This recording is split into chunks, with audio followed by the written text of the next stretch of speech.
Dr. Purvi Parikh joins us now to talk more about the CEO's comments and that potential need for a third dose of the Pfizer shot. Doctor, appreciate your time as always. Explain to us why the necessity to have that third dose, that booster.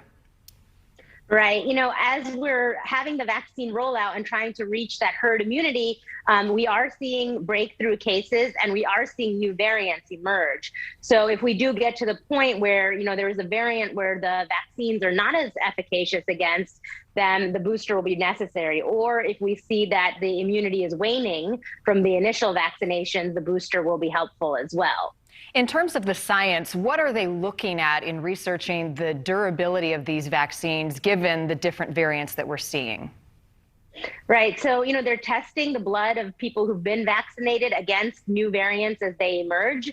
So they're looking at if antibodies are still able to neutralize, as we say, or fight the new variants in the same capacity that they're able to with the original or the wild type virus. And they're also looking to see if T cells, which are really important in fighting viruses, also are able to combat these new viruses in the same efficacy as the original virus.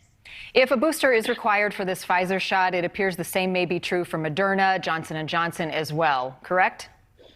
Yes, and the Moderna CEO, I think, has also said the same, that likely a booster will be necessary before the end of the year.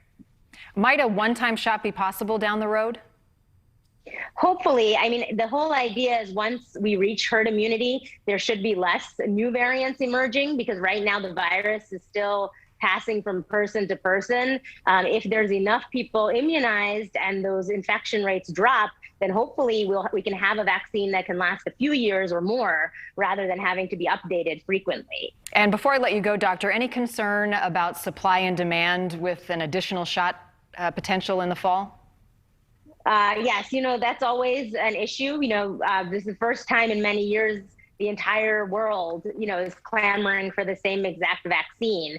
So I'm hoping that the planning is starting now so we don't run into any road bumps in terms of supply, because that could also cause more problems in terms of variants emerging and delaying herd immunity for everybody. Always an evolving situation with COVID-19. Dr. Parikh, appreciate your time on NewsNation. Yeah. Thank you. Thank you.